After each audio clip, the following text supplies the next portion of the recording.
The house has been there for as long as I can remember, standing tall against the test of time. Sure, it looked beaten up, ancient even, so much so that my friends and I have been fascinated by it. We even spent entire days hanging around inside smoking or drinking beer.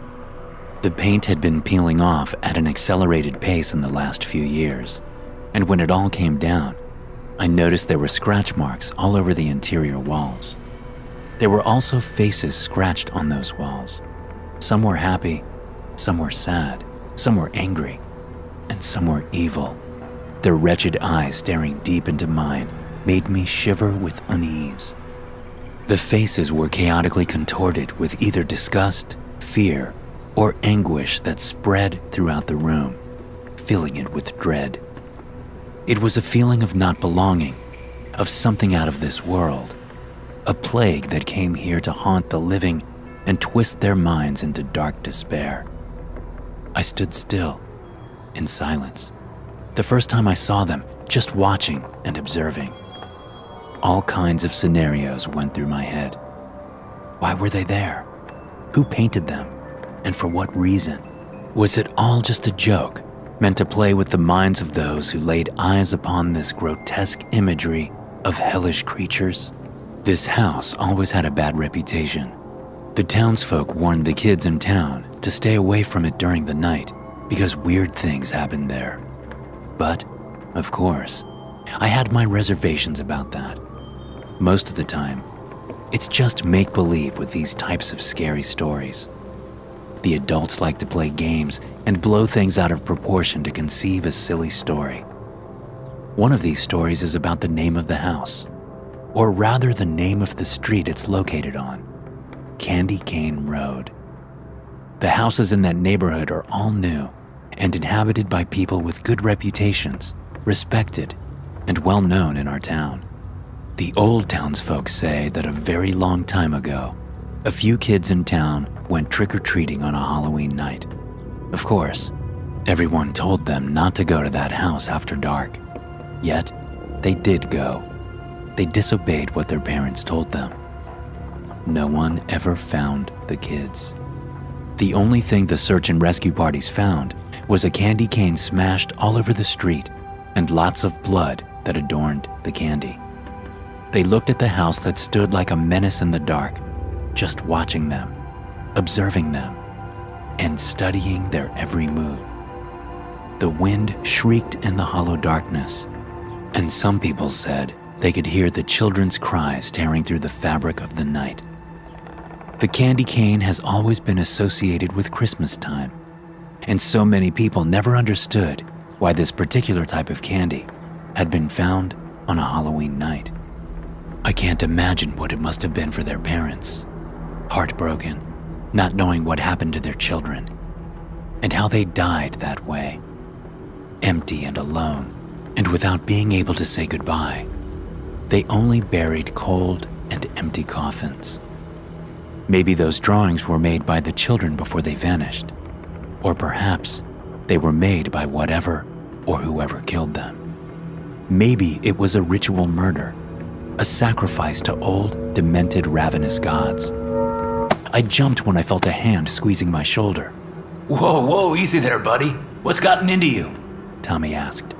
He has been my best friend since we were little kids. He was the brother that I never had. Nothing, man.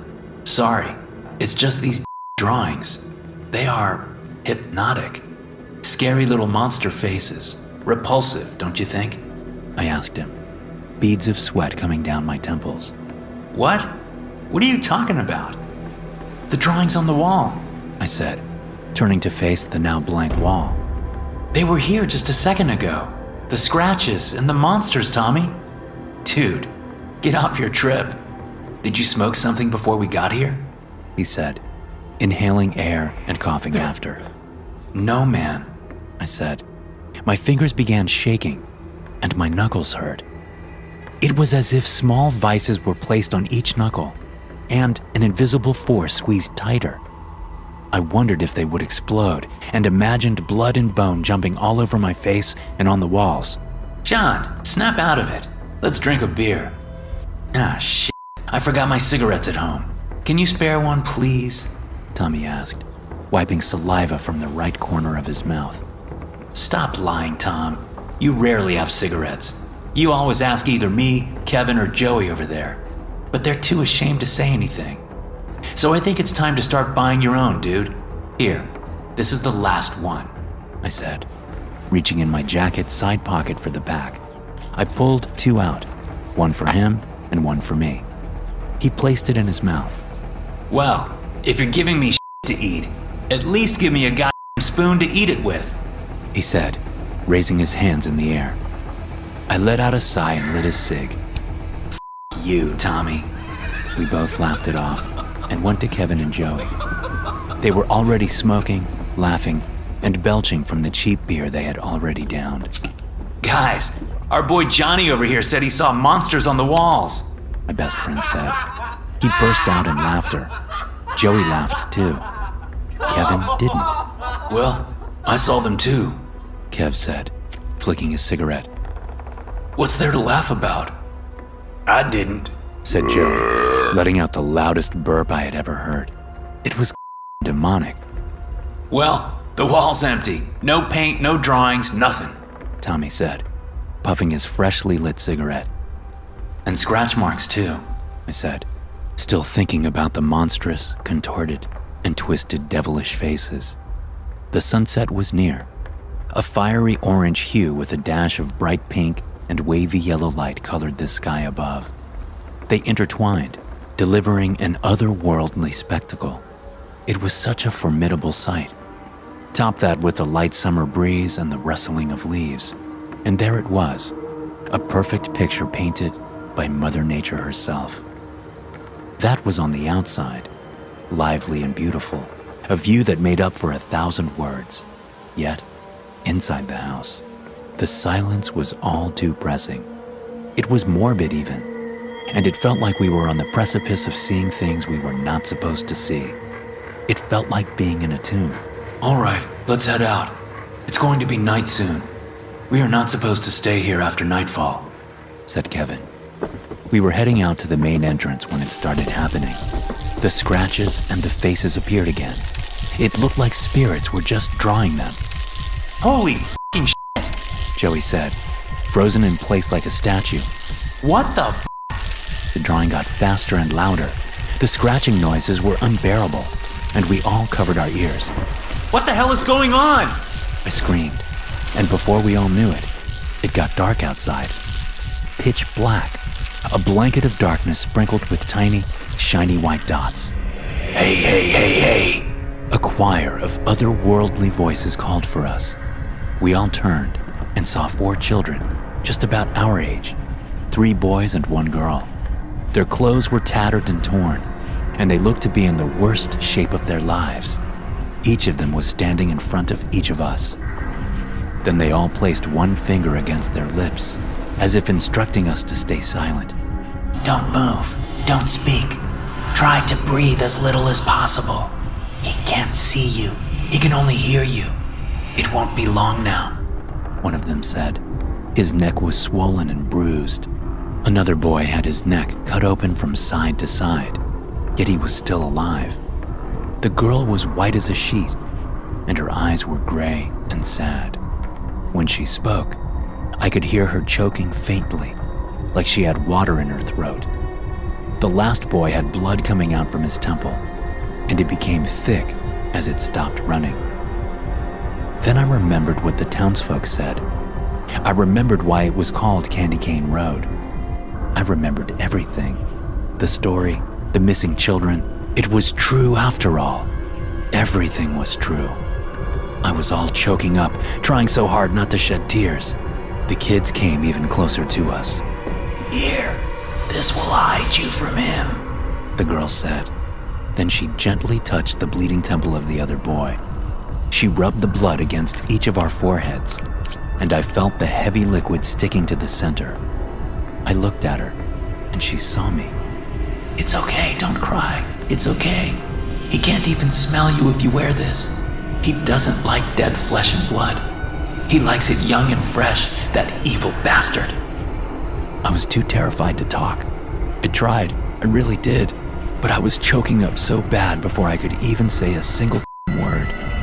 The boy with the slit throat came forward. Please, I'm begging you, do not look at him. Just close your eyes when you hear the scream, okay? He said, whispering as if he had no vocal cords left. There is something that we need to ask you if you can help us. We need to rest. We've been here for so long, and we need to go home. He pointed up to the sky. You need to get someone to burn the house down. A priest or someone holy. He needs to soak it in gasoline and strike the match and burn it to the ground, said the boy with the bruised neck, coughing heavily at the end. The boy with the bloody temple patted him on the back. It's okay, it's okay. Then he turned back to us. The owner of the house is the one who's coming here right now. He sensed something was moving inside, and he's coming back in a few moments. He was so evil in his lifetime, and continued to be the same even in death. You'll be okay, I promise. But you need to help us, please. We need to be buried so we can rest. I'm at the bottom of the lake behind the woods, the girl with gray eyes said as she coughed up mud. I'm under the big oak tree in the woods. The boy with the swollen, bruised neck said faintly. The rope is there too. I'm under the big concrete block east of the house. He made me hold the knife after I died, the boy with the slit throat said, covering the wound. And I'm under the house. Please get me out, please. He put the knife in my pocket, he said, touching his temple. It's cold and lonely there. The wave of revelations hit me so hard, and I didn't know what having a heart attack felt like, but I thought I was about to have one. Then a ruthless scream filled the night. It was haunting, devilish, and evil. Steps came towards us from the woods frantically. No matter what you hear, do not open your eyes and do not move, they all said together. We closed our eyes and waited. The steps became louder and the man got closer. I heard him bursting in through the back door, and he just laughed. There you are, he screamed like a madman. My heart stopped. I thought this was the end. If he had seen us, then it was too late to run. Then I heard the sound of someone or something cutting flesh. Then the sound of someone choking. The girl screamed, then a big splash followed. Then I heard screams again as she came back to the surface. Then her screams were underwater. Then silence. Then I heard a whoosh through the air and the violent sound of metal against bone. The bone cracked, and I could feel bile rising in the back of my throat. In the end, another choking sound. The cries for help and pleadings for the man to stop were in vain. And then a popping sound like a can had been opened. Got you, you bastards! The man shouted. Then silence again. We stood there a few more minutes, then opened our eyes. Nothing. It was like nothing had happened. Then we turned around. The scratching and monster faces on the walls had vanished too. I think the monsters represented the way they had seen the man. I was glad that we didn't get to see him. But those sounds will forever be tattooed in the back of my mind. I still wake up screaming in the middle of the night. I think the children chose to sacrifice themselves again and again whenever someone was in the house at night. It was the greatest act of bravery I had ever witnessed in my life. The following day, the search parties found their remains, and the kids got a proper burial. They had found them all, and they were all exactly as they said they would be. After the funeral finished, Father Barnes went to the house and soaked it in gasoline. Then he started praying for a few minutes. Finally, he set it ablaze. The fire was howling as if someone's dirty and rotten soul was burning, and its last embers were carried away by the wind. Now, there was nothing but a pile of ash left. The last house on Candy Cane Road was gone.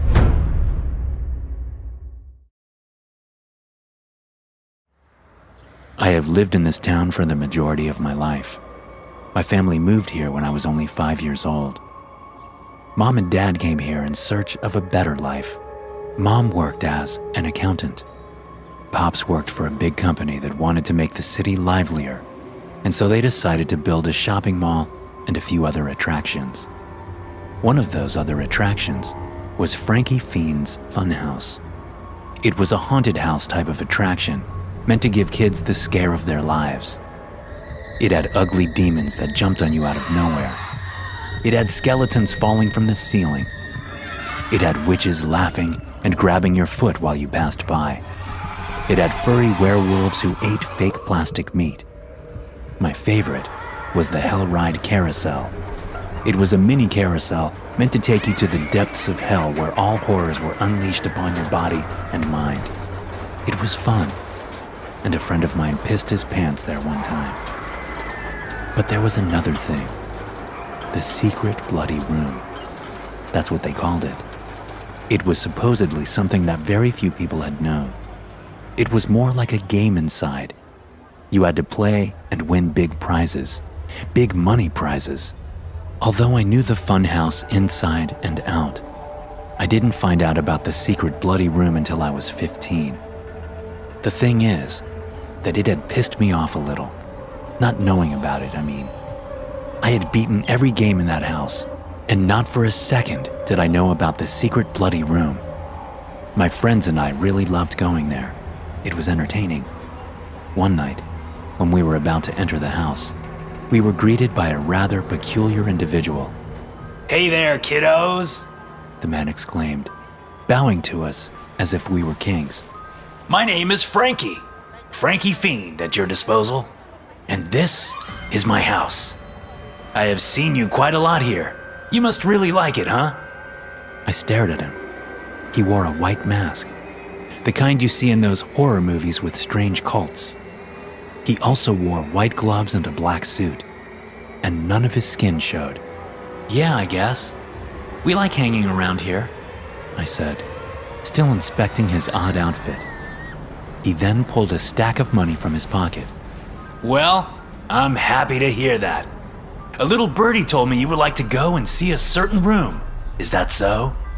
He asked, kneeling in front of us, to be at approximately the same height as us. Is that so? Yeah. Oh man, can you take us inside? My friend Donnie asked, his eyes all big and filled with excitement. Yeah, of course I can.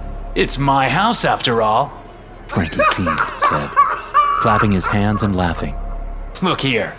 I will give you each $100 as a prize for being so brave. Come on, let us waste no more time. We went inside and took an elevator to the basement from his bland office. Upon descending, I realized that we trusted a stranger to lead us to an unknown place. How the hell did we know that this was the real Frankie or not?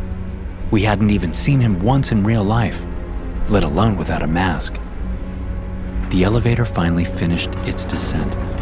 We were now facing a bright red door. Frankie took an ancient key out of his pocket and inserted it in the golden knob. I heard it unlock, and we all looked in awe, our hearts bursting out of our chests as the suspense was killing us. Okay, are you ready, boys? Frankie Fiend asked. Yes, we are! We replied in a choir.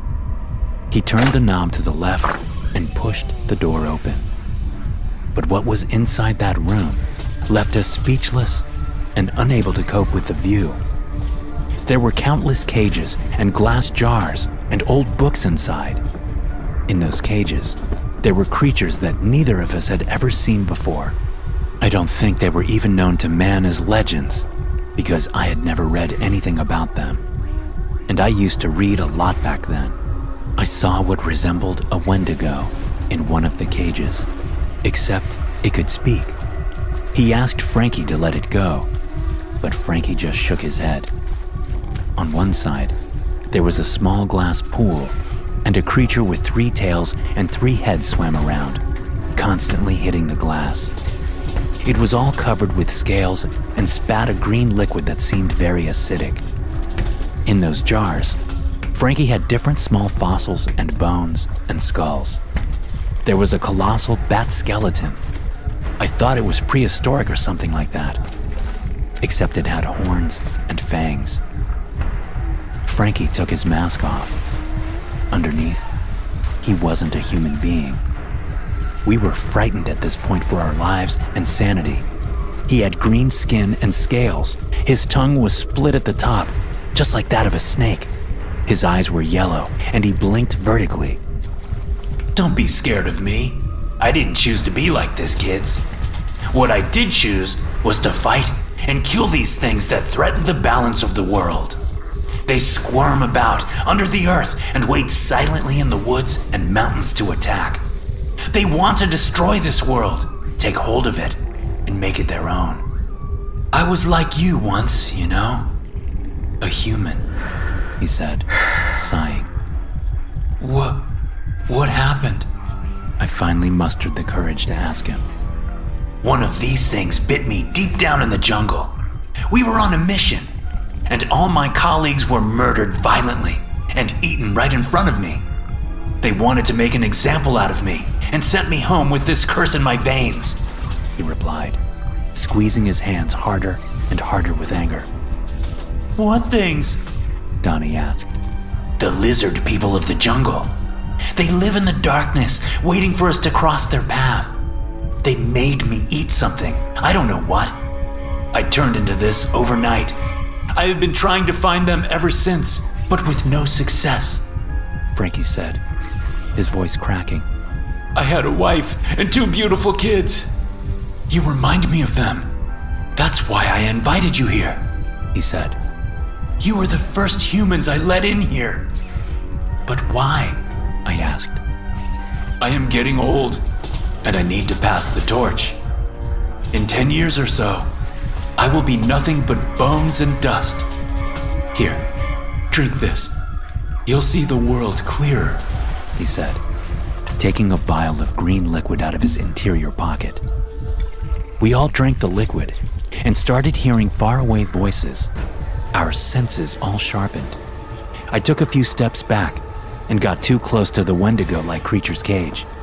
It managed to scratch me, but in the blink of an eye, I turned and ripped its arm off. Blood gushed out and soaked me in red. I felt like I had been transformed, mutated into something new. Frankie smiled. It's been 20 years since Frankie died, and the 5 of us are still together trying to keep things at bay. We call ourselves Frankie's 5 in his memory, to remember him. My favorite of his words is, "Death to all that's wicked."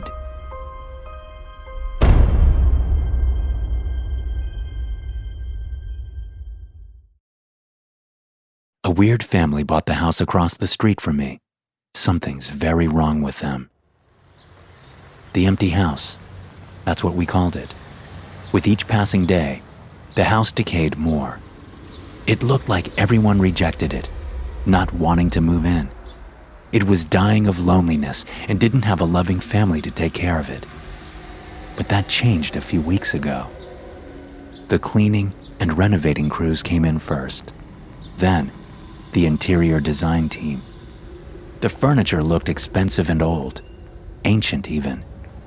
It was the kind I had seen in old black and white horror movies, the one the mysterious old man had in his solitary castle. As the days passed, the house came back to life, little by little. As if waking up from a deep slumber, it was blooming back to its original beauty.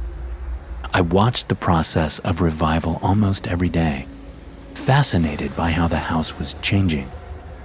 It was something that I had never seen before. I found it fascinating how a group of people with different jobs could make an old house beautiful again. Yet, I never saw the family who moved there. So I thought that when you pay for expensive goods and services like these, at least one family member must go and see if everything is all right and going as planned. But no one ever came. My dad was on the porch. He read the newspaper and drank his coffee. "Hey, Dad, do you know who's moving in?" I asked him, peering out at him from inside the house. No idea, son. Suppose it's a rich family. Heard they paid a fortune for all the work done to that house. Guess it's not that empty now, is it? He said, chuckling. Yeah, I guess so. But you haven't seen them around, have you? I saw a bald guy. He wore a black suit and carried a briefcase. Maybe he was someone from the family? He was an odd-looking duck, let me tell you. No facial hair either. He looked like one of the people you see in videos about conspiracy theories, Dad said, raising an eyebrow. He sipped on some coffee and returned to reading the paper. Something's off about this whole thing, Dad. I can feel it. Don't know what, but it feels creepy. Dad shrugged and returned to reading the paper. I went back inside the house. I didn't know why, but a cold shiver came creeping up my spine. I shrugged it off and got to reading the last issue of my favorite comic book. I got lost in reading for many hours. Then, finally, I lifted my head and saw that it had gotten dark outside. Mom called me downstairs to dinner. Before I went, I looked out the window and, for the first time, I saw the lights turned on in the empty house. Then a silhouette passed by running in front of the window. It was that of a small boy. I went into the kitchen and told my dad the neighbors had arrived. Do you think we should go and say hello? I asked my parents and motioned to the house across the street. There was no car and, most of all, no sign of how they had arrived or when. I mean, I still have some apple pie in the fridge. I could put some in a plastic container, and we can go if you want, honey, Mom said, draining the pasta in the sink. We had bolognese that night, one of my favorite dishes, and Mom was the best cook I had ever seen in my life. The aroma still lingered in the kitchen and slowly spread throughout the house. I was already at the door, waiting to go and say hello to our new neighbors. We arrived on their front porch, and I rang the doorbell. A thin, tall lady opened the door. She wore a white apron stained with red droplets. I thought she probably had an unfortunate kitchen accident while cooking. This had happened to my mom, too. Things like squeezing too hard on the ketchup bottle and spreading it everywhere, or staying too close to the sauces while stirring. Hi there. We are the Buchanans. We live right across the street from you. We just wanted to bring you some pie and welcome you to the neighborhood, my mom said, honestly excited to meet the new neighbors.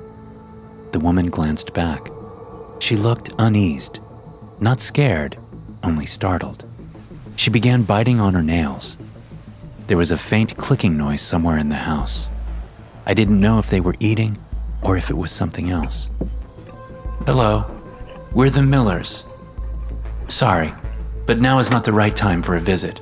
We had just arrived, and we are so tired. We are heading to bed, you see. It's been a long day for us. We traveled a great distance to come here, she said, constantly looking back and forth. A sharp, metallic odor started coming out of the house. It was intoxicating, nauseating, and I felt sick to my stomach. It smelled like rotten stew or something like that. I looked at both my parents' faces, and their eyes said it all. They felt it too, but tried to act cool about it. Oh, we're sorry. We're going to leave now. We don't want to intrude. Here, take this and come by our house when you're feeling better, my mom said apologetically, handing the lady the apple pie. Who is it, Mom? A kid asked, coughing. I heard footsteps running and approaching the door. A pale boy with hair as black as the night appeared from behind the woman. He looked at me as if I was the strangest thing he had ever seen. His big black eyes studied my every movement from head to toe. A sense of unease came creeping down my spine, and I shivered when looking at him. His fingers were all dirty, and he had what I thought to be dirt under his fingernails. Why would he have had such dirty hands if the whole family was going to sleep? Richard, honey, why aren't you in bed, sweetie? She asked the pale boy, patting him on the head. He never broke his gaze on me. He just watched me with empty eyes, as empty as the house was before they arrived. Then, out of nowhere, he lunged and grabbed my arm, squeezing tighter and pushing his nails in my skin until it parted. It hurt like hell, and blood came out, even though it was only in tiny droplets. Do you want to be my friend? He asked me, tilting his head. I backed away and felt sick to my gut. Something was wrong with that kid, and a strange sensation came over me. It was as if my blood suddenly boiled inside my veins, and my heart raced inside my chest. Hey, lady, what's gotten into him? We just came here to say hello, and your kid attacks my boy. My dad stepped in angrily. Richard is feeling sick. He hasn't been eating well these past few days. I apologize. Richard, honey, can you say you're sorry, please? For Mama, sweetie? The strange woman asked her son. The pale boy just ran away, not saying anything. We'd better leave. Come on, let's go, my dad said. It's okay, Pops. I'm all right, I told him, trying to calm him down a bit. I could feel a massive tension in the air, and even though I was not feeling well, I had to try and calm everyone down. After we got home, my mom got my small wounds all cleaned up. Serves us right for trying to be welcoming in this neighborhood, Sue. Those people give me the creeps. I wonder if there's a man in the house, or if it's just the two of them. My father trailed off. I think I'm gonna go to bed. Ain't feeling really well. That kid was off, wasn't he? Rather peculiar, I said faintly to my parents. Sorry about that, Nick. Didn't expect them to be that off, my mom said, gesturing with her hands. I went upstairs to my room with a big, fat headache. I felt my body temperature was going down like I was freezing, or maybe hypothermia was kicking in. It took me a long while to fall asleep. Cold shivers alternated with hot, feverish episodes, and I twisted and turned on all sides of the bed until I fell asleep. I had nightmares, but I don't remember what I had dreamt. All I knew was it was a dark dream. I felt the temperature in the room drop a few degrees, and it got colder as the seconds passed by, and I was half asleep. I had gotten thirsty all of a sudden. I fully woke up, only to realize I was not in my room anymore, but in some kind of attic. And from then on, my life changed forever. The room was dark, and all I heard were some squishing noises and heavy breathing, and snarling. You didn't answer my question, the voice said from the dark. I felt a myriad of negative emotions in my heart. Then I caught a glimpse of a small, hunched figure. It was drinking some thick liquid from a jar, drinking and gulping like it was the thirstiest beast alive. Its eyes gleamed in the dark, and the brittle beast fixated on me. It snarled again and threw the jar on the floor. Then it came out of the darkness and into the shining moonlight and made its way shyly through the attic window. The horror that stood beside me looked at me as if I was merely prey. The beast resembled the kid, but he had changed. He had morphed into something primal, into his true self. The thick crimson liquid covered his razor-sharp teeth and his lips too. He shrieked as he jumped on me. The brittle beast had superhuman strength, and it pinned me down to the ground in an instant. I brought you here so we can be friends, but you see, I can only go out at night, the beast said, his voice sharp. It made a terrible ringing in my head. And you will only go out at night too. He sunk his teeth into my throat, and I felt the blood leaving my body. Life left my body too. I wasn't human anymore. The beast had changed me. Please, stop, I told him, and felt tears streaming down my face. You are too weak, and you are not worthy of this precious gift I'm giving you, the monster hissed. Then, it took me by my neck and threw me out the window with one hand. Splinters and shards of glass accompanied me on my trip to the soil outside. I could feel myself changing, and I felt new teeth coming out, replacing the old. I could see more colors floating in the night. My senses sharpened, and I could hear 1,000 heartbeats coming from 1,000,000 miles away. I started with small animals, but their blood could satiate my hunger only for so long. I had to survive. I had to live, even if I was dead. I had to feed. I needed fresh blood. My parents must have been heartbroken. I visited them a couple of times during the night and watched them sleep. I left them a note saying I'm sorry I went away. I didn't want them to know the monster I had become. I decided not to visit them any longer. I could barely contain myself and not feed on them while inside the house. God only knows where this life might lead me, if you can call this a life. Thanks for watching. Be sure to subscribe and smash that like button to get notified every time I upload a new video. You can also check out some more of my animated horror stories right here.